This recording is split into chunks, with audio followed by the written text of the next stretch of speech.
एक government school में, जो आरएसएस फंडेड स्कूल था इन राजस्थान, वहाँ पे एक दलित बच्चे को एक मटके से पानी पीने पे ही वॉज बीटन टू डेथ। और एंजल के केस में भी यही हुआ। सबसे पहले उसकी आइडेंटिटी को मॉक किया गया, देन फिजिकल वायलेंस बाद में हुई, पहले उसको वेपनाइज किया गया, and the last step was physical violence.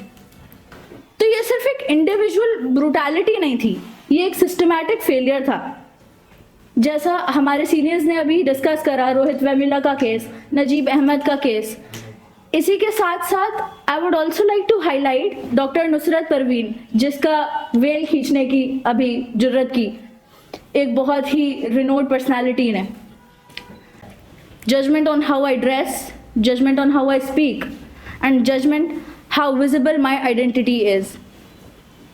So there are moments with me in public spaces like campus, streets, या फिर public transport में भी, I feel like it's a less shared civic space and more like a space where safety has to be constantly assessed. Angel Chakma का case बहुत ही हमें एक uncomfortable truth face करने पर मजबूर करता है कि वायलेंस कभी भी एक फाइनल ब्लो से शुरू नहीं होता। ये नॉर्मलाइज प्रेजुडिसेस से शुरू होता है, कैजुअल रेसिज्म से शुरू होता है, एंड इंडिफरेंसेस से शुरू होता है। हमने देखा है कि जब भी हमारे कैजुअल रेसिस्ट स्लर्स को जोक्स बना के हमें उनको सहने की आदत डाली जाती है, जब स्टीरियोटाइप्स को बहुत कैजुअली पास ऑन किया जाता है, और जब ह्यूमिलिएशन को इग्नोर कर दो कह के हमें बताया जाता है, तो ये वायलेंस के ग्राउंड्स प्रिपेयर हो रहे होते हैं। हमें मेंटली ट्रेन करा जाता है कि it was just a joke, but actually it's not just a joke. और एंजल के केस में भी यही हुआ। सबसे पहले उसकी आइडेंटिटी को मॉक किया गया, देन फिजिकल वायलेंस बाद में हुई, पहले उसको वेपनाइज किया गया, and the last step was physical violence. तो ये सिर्फ एक इंडिविजुअल ब्रूटैलिटी नहीं थी, ये एक सिस्टमैटिक फेलियर था। जैसा हमारे सीनियर्स ने अभी डिस्कस करा, रोहित वेमुला का केस, नजीब अहमद का केस, इसी के साथ साथ I would also like to highlight doctor Nusrat Parveen, जिसका वेल खींचने की अभी जुर्रत की एक बहुत ही रिनोड पर्सनैलिटी ने।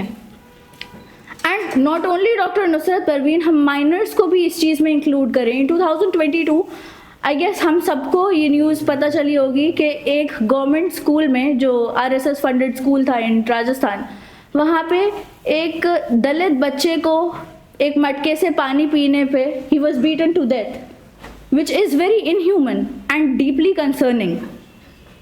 But years have passed, investigation होती है, रिपोर्ट्स आती हैं, but family always look for answers in justice. I know Angel और बाकी इन सब लोगों के केस बहुत डिफरेंट हैं। एक कोई सुसाइड का केस है, एक डिसअपियरेंस का केस है, और एंजल चकमा का केस वायलेंस का केस है। लेकिन इन सारे केसेस में जो चीज़ सबसे ज़्यादा कॉमन है, that is institutional delay, silence and accountability का लैक, जो मार्जिनलाइज बैकग्राउंड के स्टूडेंट्स के साथ होता है। और अर्जेंसी अक्सर पब्लिक प्रेशर के बाद आती है, not on the basis of the principles, which is a very dangerous pattern according to me. हम अगर फैक्ट्स भी देखें तो आफ्टर 2014 इंडिया में hundreds of mob violence and lynching के केस रिपोर्ट हुए हैं इन द इंटायर कंट्री। और ये सिर्फ नंबर्स नहीं हैं, हर एक फैमिली, हर एक लाइफ इस चीज़ से बहुत ज़्यादा अफेक्ट होती है, और कम्युनिटी पे वो एक स्कार छोड़ जाती है। और ये प्रॉब्लम सिर्फ पास्ट में नहीं छूट गई है। Recently on January 15 I guess, Madhya Pradesh की एक यूनिवर्सिटी हॉस्टल में एक असम के स्टूडेंट के साथ वायलेंस असॉल्ट होता है, और उसका अभी भी रेशियल एंगल इन्वेस्टिगेशन चल रहा है, which means this issue is still continuing. And if we look at our constitutional promises, जो B.R. अम्बेडकर जैसे लीडर्स ने लिखा है, जो हर इंडियन को गारंटी देता है in article 14, 15 and 21, equality before law, no discrimination on religion, race, caste, sex and place of birth, right to life and personal liberty. तो ये राइट्स सिर्फ सिंबॉलिक नहीं हैं, we need to understand that these are non negotiable guarantees. और हमारा constitution clearly कहता है that no Indian should be treated as a foreign in their own land. तो हमारा सवाल ये है कि एंजल चकमा जैसे स्टूडेंट्स अगर ये बार बार बोलते हैं that we are Indian, I am Indian, तो फिर भी उनके साथ ऐसा क्यों हो रहा है? एंड फिर भी स्टूडेंट्स अनसेफ फील कर रहे होते हैं, वी ऑल नो दैट। तो ये सिर्फ लॉ का फेलियर नहीं होता, ये पूरी कॉन्स्टिट्यूशनल मोरालिटी का फेलियर होता है।